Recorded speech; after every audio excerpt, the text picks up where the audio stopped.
Hello students, welcome to Pharmacy Notes by US. Today we discuss classification of drug of natural origin part 3. So let's start. तो students अभी तक अपन ने बात कर ली है कि जो क्लासिफिकेशन है बेसिकली यानी कि जो फार्माकोग्नोस्टिकल क्लासिफिकेशन है ड्रग्स का क्रूड ड्रग्स का वो किस तरीके से किया जाता है उसमें अपन ने बात की थी कि 7 तरीके से इनको क्लासिफाई किया जाता है ताकि जो आइडेंटिफिकेशन है या अगर अपन रिसर्च के अंदर कि वो साइंटिफिक स्टडी कर रहे हैं तो वो आसान हो जाए। तो उसमें अपन ने सबसे पहले जो है वो पढ़ लिया है अल्फाबेटिकल में मैंने आपको बताया था कि बेसिकली जो भी ड्रग्स हैं वो according to their names according to their alphabet है जो कि अरेंज की गई है, यानी कि एक तरीके की सपोज बुक है, डिक्शनरी है। सबसे पहले जब आप खोलोगे तो अल्फाबेट में सबसे पहले क्या आता है ए। तो ए से शुरू होने वाली कोई भी ड्रग्स चाहे वो लोकल नेम्स हैं चाहे उसके बायोलॉजिकल नेम्स हैं वर्नाकुलर नेम्स हैं वो सारी की सारी आएंगी, फिर बी फिर सी इस तरीके से जेड तक आएंगी। उसके बाद अपन ने पढ़ा मॉर्फोलॉजिकल क्लासिफिकेशन। मॉर्फोलॉजी में मैंने आपको बताया था कि बेसिकली इसके अंदर ये है कि प्लांट का पार्ट है उसको बेस लिया जाता है, जैसे कि सपोज लीव्स ले लिया, बार्क ले लिया। अब कौन कौन से प्लांट्स है जिनकी लीव्स यूज की जाती है, कौन कौन से प्लांट्स है जिनकी बार्क यूज की जाती है, कौन as a whole product use किया जाता है, किनका अनऑर्गेनाइज सिस्टम यूज किया जाता है, किनका ऑर्गेनाइज सिस्टम यूज किया जाता है, किसके लेटेक्स हैं, गम्स हैं, कौन कौन से गम्स में आते हैं, एग्जाम्पल क्या है, वो सारी की सारी चीजें मॉर्फोलॉजिकल क्लासिफिकेशन में अपन ने पढ़ी थी। अब अपन बात करते हैं taxonomical and biological classification, third point. तो in the system the drug are arranged according to taxonomical studies, यानी कि इसके अंदर है बेसिकली टेक्सोनॉमिकली सिस्टम को स्टडी किया जाता है। अब टेक्सोनॉमिकल क्या है वो अपन बात करते हैं। The organism that are arranged into groups enable a large population to be categorized and understood। अगर बेसिकली बात की जाए तो पहले अल्फाबेटिकली तो उन्होंने ये कह दिया कि चलो धीरे धीरे अपने को ड्रग्स मिलना शुरू हो गई हैं, तो चलो ए में इतनी मिली, बी में इतनी मिली, तो अल्फाबेटिकल क्लासिफिकेशन वहां तक ठीक था जब चीजें लिमिटेड थी। मॉर्फोलॉजिकली बात करें तो मॉर्फोलॉजी में भी अपने को ये पता चल गया कि बेसिकली जो मेन केमिकल कंस्टिट्यूएंट है वो प्लांट के किस पार्ट के अंदर अवेलेबल है।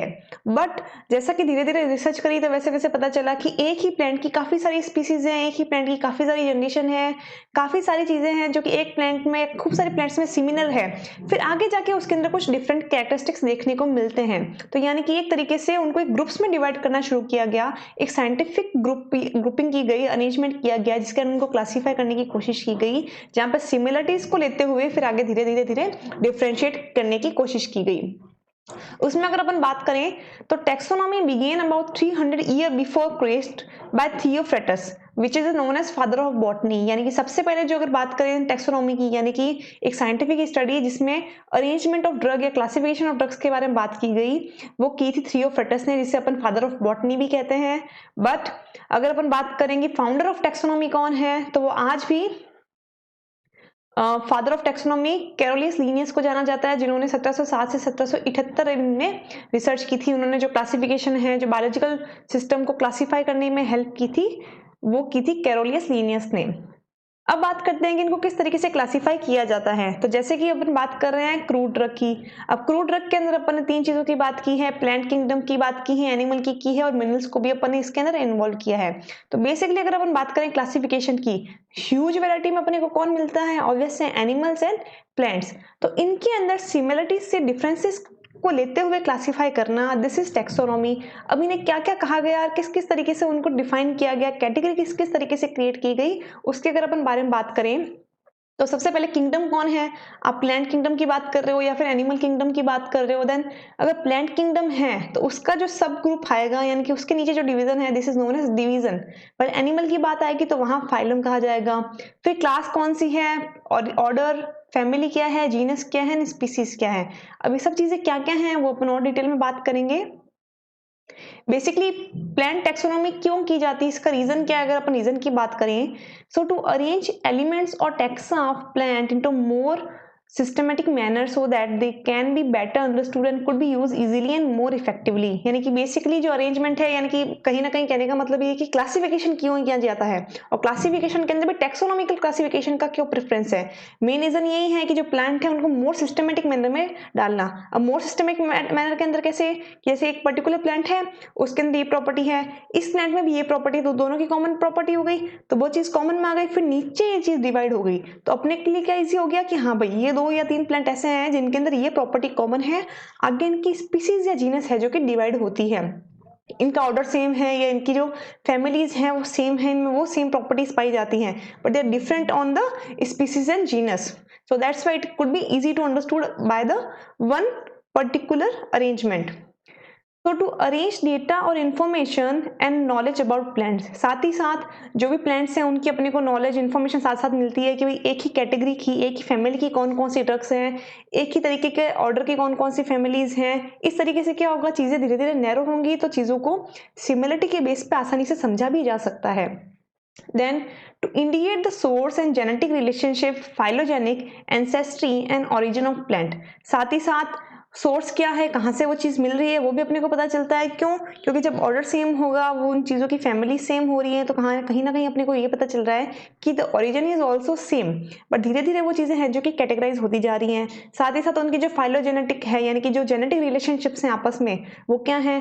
बहुत बार अपन देखते हैं कि जो फल एंड सब्जियां हैं उनमें भी जो जेनेटिक सिस्टम सेम होते हैं. उनका जो कहीं ना कहीं कहते हैं ना कि ये प्लांट इसका हाइब्रिड है, ये इसका हाइब्रिड है, तो वैसे शुरू से ये चीज़ें होती आ रही हैं. तो कहीं ना कहीं जो ऑर्डर है या जो स्टैंडर्ड है या जो किंगडम के नीचे के जो फर्स्ट या सेकंड पार्ट है वो सिमिलर होते हैं, फिर धीरे धीरे है जो कि इनमें डिफरेंशिएशन होता रहता है. देन एंसेस्ट्री, यानी कि इनकी वंश कौन कौन सी है, इसके साथ साथ उनमें मॉडिफिकेशन हुए हैं, तो कौन कौन से प्लांट्स डेवलप हुए हैं. साथ ही साथ ओरिजिन ऑफ प्लांट, ओरिजिन कहाँ से आया है, कहाँ पे उगता है, ये सारी की सारी चीजें. Then, to indicate the distribution and habitat of plant on earth and their benefits, importance of plant taxonomy. यानी कि बेसिकली जो मेन इंपॉर्टेंस है प्लांट टैक्सोनॉमी की, अगर अपन उसकी बात करें तो इसका मेन जो उद्देश्य है वो रहता है कि जो प्लांट है वो कहाँ उगता है, उसका डिस्ट्रीब्यूशन किस तरीके से है, साथ ही साथ क्या क्या उसके बेनिफिट्स हैं उस एरिया के अंदर, वो सारी की सारी चीजें भी देखने को अपने को मिलती हैं. फिर बात करते हैं इंपॉर्टेंस ऑफ प्लांट टैक्सोनॉमी की. अपन प्लांट टैक्सोनॉमी जिस तरीके से अपन क्लासिफाई कर रहे हैं उसकी इंपॉर्टेंस क्या है, उसके फायदे क्या हैं. First, classification plants are arranged into groups of similar characteristics. The groups are considered as category or taxa and form the taxonomical system. यानी कि बेसिकली कहने का मतलब ये है कि जो सिमिलर कैरेक्टरिस्टिक्स की चीजें हैं, जैसे कि ऑर्डर सिमिलर है, सपोज फैमिली सिमिलर है, तो उनको तो सेम सेम में अरेंज कर दिया जाएगा. फिर धीरे धीरे उनको है जो कि कैटेगरी के हिसाब से डिवाइड कर दिया जाएगा. तो यहाँ पे क्या हुआ, प्लांट को सेम ग्रुप में ऐड करने से अपने को जो याद करना है, जो डेटा है, जो डॉक्यूमेंट्स हैं, वो मैनेज होना शुरू हो जाएंगे. Then identification, to identify and derive the name of the organism by referring to an existing classification. साथ ही साथ आइडेंटिफाई करना एंड साथ ही साथ उसको रिफर करना कोई भी एग्जिस्टिंग क्लासिफिकेशन के अंदर. ये भी इसकी इंपॉर्टेंस है कि भाई आपने कोई चीज़ आइडेंटिफाई कर ली और आइडेंटिफाई करने के बाद ये पता चला कि एग्जिस्टिंग क्लासिफिकेशन के अंदर कहीं ना कहीं इस चीज़ को अपन ऐड कर सकते हैं. Then to provide a scientific name to an organism. साथ ही साथ आपने कोई नई रिसर्च करी, आपने ये देख लिया कि भाई एक ऑर्डर की अपने को एक नई जनरेशन देखने को मिली है, कुछ सिमिलर कैरेक्टरिस्टिक्स भी हैं but at last the character is different, तो वहां पे आप हैं जो कि कुछ साइंटिफिक नेम दे सकते हैं उस पर्टिकुलर प्लांट को, उस ऑर्गेनिज्म को, चीजों को मॉडिफाई करने के लिए या क्लासिफिकेशन को और भी ज्यादा सुटेबल बनाने के लिए. Then to describe the characteristics of taxon like family, taxonomical component etc. साथ ही साथ जो भी आप प्लांट सर्च कर रहे हो उसके टैक्सॉन्स क्या हैं, उसके अंदर क्या क्या कैरेक्टरिस्टिक्स हैं, क्या सिमिलरिटीज हैं दूसरे प्लांट से, क्या एक्सेप्शंस है दूसरे प्लांट से, उसको उस तरीके से क्लासिफाई करना, दिस इज टैक्सोनॉमी. एग्जाम्पल की अगर मैं बात करूं कि किस तरीके से अपन टैक्सोनॉमी के लिए एग्जाम्पल देख सकते हैं, यहाँ पे मैं बात कर रही हूँ प्लांट्स की. प्लांट्स के अंदर मैं देखूं तो जैसे कि मैंने आपको बताया कि सबसे पहले किंगडम आएगा, तो किंगडम यहाँ पे अपन को पता चल गया कि क्या है, plant. Then division, class, order, family, genus and species. अब इनमें क्या क्या चीजें आती हैं और ये क्या क्या हैं उनके बारे में हम थोड़ा सा ब्रीफ इंट्रोडक्शन देखेंगे कि ये चीजें एक्चुअल में होती क्या है, ताकि आप चीजों को और अच्छे से कोरिलेट कर सको. यहाँ पे अगर आप गौर से देखें तो मैंने आपको 3 एग्जाम्पल्स दिए हैं, सेना, पैनल यानी कि सॉफ एंड नक्सवोमिका. तीनों के डायग्राम्स यहाँ पे आप देख सकते हैं. तीनों के एग्जाम्पल के थ्रू है जो मैं इन चीजों को समझाने की कोशिश करूंगी. अब सबसे पहले मैं बात करती हूँ सेना की, और यहाँ पे अगर अपन डिवीजन देखें तो दिस इज एंजियोस्पर्म. बेसिकली 2 तरीके से डिवीजन होता है किसी भी चीज में, एक होता है एंजियोस्पर्म और एक होता है जिम्नोस्पर्म. अभी होते क्या है, तो अगर आप गौर से देखेंगे तो सपोज अपन डिवीजन की बात करें कि कैसे पता लगा कि सेना इज एंजियोस्पर्म, या फिर एक तरीके से अगर आप देख सकते हैं तो डिवीजन के अंदर सिमिलर कैटेगरीज हैं, तो कैसे पता चलता है कि भाई एंजियोस्पर्म प्रॉपर्टी के हैं ये तीनों. तो अपने लिए क्या आसान हो गई चीज याद करना कि भाई senna, fennel and nux vomica all are angiosperm angiosperm properties के हैं। तो अब एंजियोस्पर्म होता क्या है, तो बेसिकली ये चीजें हैं जो एंजियोस्पर्म होता है और जिम्नोस्पर्म होता है। अब ये क्या होता है, ये उसकी होती है सीड की प्रॉपर्टी। बेसिकली अगर सीड है जो कि ओवेरी के अंदर रहेगा और नेकेड नहीं है तो उसे कहेंगे एंजियोस्पर्म। इसमें फ्लावरिंग प्रॉपर्टीज रहती है, बेसिकली फ्लावर्स रहते हैं। पर जिम्नोस्पर्म का जो सीड है वो नेकेड होता है। उसके अलावा जो एंजियोस्पर्म है उसको इंसेक्ट हैं जो कि पॉलिनेट करते हैं, वाइल जो जिम्नोस्पर्म है उसको बेसिकली वाइल्ड पॉलिनेट करती है। ये एवरग्रीन होते हैं, ये मोस्टली एवरग्रीन होते हैं। इसमें बेसिकली ऑल लाइफ साइकिल्स होते हैं, हैबिटेट्स होते हैं। well अगर अपन जिम्नोस्पर्म की बात करें तो they are mostly perennial shrubs of trees often dry and habitats। Basically dry habitats के अंदर है जो कि उगते हैं। वह एंजियोस्पर्म्स हैं जो कि ऑलराउंडर होते हैं, ये ऑल लाइफ साइकिल्स के अंदर एग्जिस्ट करते हैं। एंजियोस्पर्म्स हैं जो नॉन रेजिनियस होते हैं, वाइल जिम्नोस्पर्म रेजिनियस होते हैं। इसमें जाइलम वेसल होती है और इसमें जाइलम ट्रैकाइट्स होते हैं।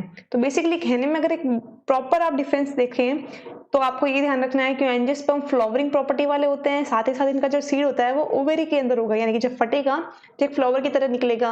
वाइल जो जिम्नोस्पर्म है इसका जो सीड है वो नेकेड रहता है। एक डिफरेंस क्लियर हुआ, यानी कि यहाँ पे जब फर्स्ट कैटेगराइज किया अपन ने तो यहाँ पे इसको फ्लावर एंड सीड के हिसाब से इसको कैटेगराइज करने की कोशिश की। फिर जो नेक्स्ट क्लासिफिकेशन आता है वो आता है अकॉर्डिंग टू कॉटिलिडन्स। अब कॉटिलिडन क्या होता है, जैसे ही जब सीड, और वैसे सबसे पहले आप जब प्लांट उगाओगे तो सीड डालोगे, तो सीड को इन्होंने एंजियोस्पर्म एंड जिम्नोस्पर्म से डायग्नोस कर दिया। अब सीड क्या क्या होगा, जर्मिनेशन होगा। तो जर्मिनेशन होते उसमें क्या आएंगी, पत्तियां। अब पत्तियां किस तरीके से उग रही हैं, उसकी कॉटिलिडन किस तरीके से फर्स्ट जर्मिनेट हुई है, फर्स्ट जर्मिनेशन में उसमें किस तरीके से पत्ती निकली है, एक पत्ती निकली है या दो पत्ती निकली है, उसके हिसाब से इसकी कॉटिलिडन को डिवाइड किया जाता है। तो कॉटिलिडन्स भी दो तरीके से होती हैं, एक होती है मोनोकॉटिलिडन्स एंड दूसरा होता है डाइकॉटिलिडन्स। अब ये क्या है उनके बारे में अपन बात करते हैं। तो जैसे कि आपने देखा कि सेना, फिनल एंड नक्स वोमिका तीनों की ही जो क्लास है वो डाइकोटिलिडनीज है, यानी कि इसके अंदर अपने को दो जो है कोटिलिडन्स देखने को मिलेंगे। अब मोनोकोटिलिडन एंड डाइकोटिलिडन में डिफरेंस क्या है उसके बारे में बात करते हैं।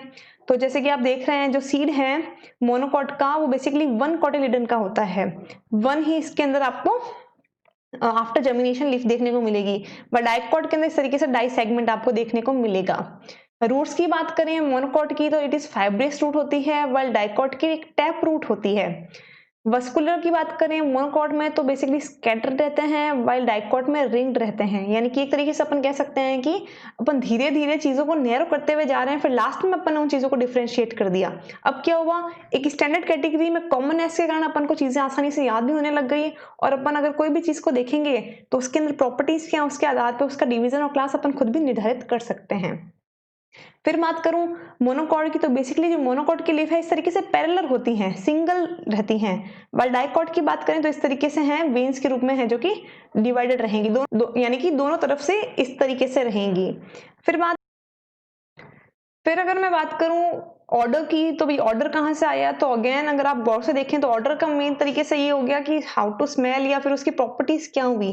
तो अगर आप सेना की देखें तो सेना की है रोजेल्स। अब रोजेल्स की अगर मैं बात करूं तो बेसिकली रोजेल्स आर जो रहते हैं ये रोज फैमिली से होते हैं और ये सिस्टर ऑफ डेडेट्स के अंदर आते हैं। तो दैट्स वाई जो भी हैं जिनकी रोज फ्लावर प्रॉपर्टीज होती हैं उनका जो ऑर्डर है बेसिकली रोजेल्स रहेगा। अम्बेलिफेरी की मैं बात करूं तो अम्बेलिफेरी बेसिकली इनका जो ऑर्डर है फ्रेग्रेंस है, एरोमा है, उसके हिसाब से इनको जाना जाता है। जैसे कि ऑब्वियस अगर आप फिनल को देखो तो फिनल के अंदर भी एक स्मेल है, स्पेसिफिक स्मेल है। फिनल के अलावा अगर मैं एग्जांपल की बात करूं तो जैसे कि कैरावे है, जीरा है, इनमें भी स्मेल है, तो उनका भी जो ऑर्डर है वो होता है अम्बेलिफ्लोरी। नक्स वोमिका की बात करूं तो जेंटनेल्स। अब जेंटनेल्स में बेसिकली गेमोपेटल्स होती हैं जो कि एक्टिनोमॉर्फिक फ्लावर्स की होती हैं। अब एक्टिनोमॉर्फिक फ्लावर्स क्या होते हैं, इसमें बेसिकली टू कार्पस होती हैं जो कि ऑपोजिटली लीव्स के रूप में अरेंज्ड होती हैं। तो एक छोटे छोटे डिफरेंसेस हैं जो आपको कॉमन ऑर्डर के रूप में देखने को मिलेंगे। फैमिलीज की बात करूं तो बेसिकली फैमिलीज के अंदर जैसे कि लेग्यूमिनेसी है, तो लेग्यूमिनेसी उनके लिए है जिनमें फ्रूट लेग्यूम के रूप में रहते हैं और बेसिकली जो नाइट्रोजन फिक्सिंग के रूप में काम किए जाते हैं। अम्बेलिफेरी की मैं बात करूं एज अ फैमिली तो अम्बेलिफेरी अगेन इसके जो फ्लावर्स हैं वो अम्बेल्स में होते हैं, that means it is Umbelliferae. Then Loganiaceae is flowering plant classified in order Gentianales. Basically जो लॉगेनेसी है वो आपको हमेशा इस ऑर्डर के साथ ही देखने को मिलेगी। उसके अलावा अगर मैं जीनस और स्पीसीज की बात करूं तो जैसे जैसे रिसर्च हुई, जैसे जैसे नॉमेनक्लेचर किया गया according to their scientific, according to their demand, according to their origin, उस तरीके से उनको अलग अलग तरीके से है जो कि जीनस एंड स्पीसीज को दिया गया। सेना की अगर मैं जीनस एंड स्पीसीज की बात करूं तो Cassia angustifolia is the genus and species. Fennel की बात करें तो Foeniculum vulgare and nux vomica is टकस नक्स वोमिका। तो ये इस तरीके से क्लासिफाई किया जाता है। तो यहाँ पे अगर आप गौर से देखें तो क्या हुआ, शुरू में सिमिलरिटीज आई, अगेन सिमिलरिटीज, फिर थोड़े से डिफरेंसेस आते हुए क्लासिफाई करते हुए इनकी जीनस एंड स्पीसीज को टोटली डिफरेंट कर दिया गया। तो यहाँ पे क्या हुआ, अपने पास एक कॉमन चीज आ गई जिसके अंदर अपना जो स्पेक्ट्रम है तो वो थोड़ा नैरो हो गया और आइडेंटिफिकेशन अपने लिए थोड़ा इजी होना शुरू हो गया। अगेन टेक्सोनॉमी क्लासिफिकेशन है तो उसकी कुछ मेरिट्स भी होंगी और दूसरे हैं उसके कारण इसके कुछ डीमेरिट्स भी हैं। अब मेरिट्स क्या है या फिर एडवांटेज क्या है टेक्सोनॉमिकल क्लासिफिकेशन को देखने के लिए, तो the taxonomical classification is helpful for studying evolutionary developments. अब ऑब्वियस है इवोल्यूशनरी डेवलपमेंट मीन्स कि आपको इतना माइन्यूट चीज पता है प्लांट्स के बारे में कि ये डाइकोटिलिडनी है, ये एंजियोस्पर्म है, ये जिम्नोस्पर्म है, इसका पर्टिकुलर ऑर्डर ये है, इसकी फैमिली ये है, यानी कि you know how to characteristics a plant, how to characteristics a flower, a seed. तो यानी कि it is very evolutionary development. अब कुछ भी नया कुछ डेवलपमेंट होता है, कुछ म्यूटेशन होता है तो it can be easily to study and it help for studying that particular things, right. फिर अगर अपन बात करें डीमेरिट्स की, तो this system also does not correlate in between the chemical constituents and biological activity of drug. साथ ही साथ आपको ये पता है कि एंजियोस्पर्म है, आपने प्लांट को देख लिया, आपने कैटेगरी देख ली, ऑर्डर देख लिया, सब कुछ देख लिया, ठीक है, बट स्टिल आपको ये नहीं पता चल रहा कि इसका यूज क्या है, इसके अंदर कौन कौन से केमिकल कंस्टिट्यूएंट प्रेजेंट हैं। क्यों? क्योंकि जो भी आप एग्जामिन कर रहे हो वो सारा का सारा फिजिकल एग्जामिनेशन है। फिजिकल एग्जामिनेशन से आप ये नहीं पता लगा सकते कि इसका यूज एंड केमिकल कंस्टिट्यूएंट कौन कौन से होंगे।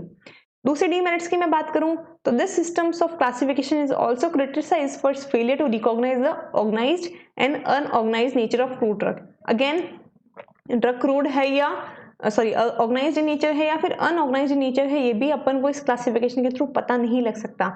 तो ये एक डिसएडवांटेज इसका और है। I hope you understand and enjoy the video. Please like, share and subscribe and don't forget to press the bell icon. Thank you.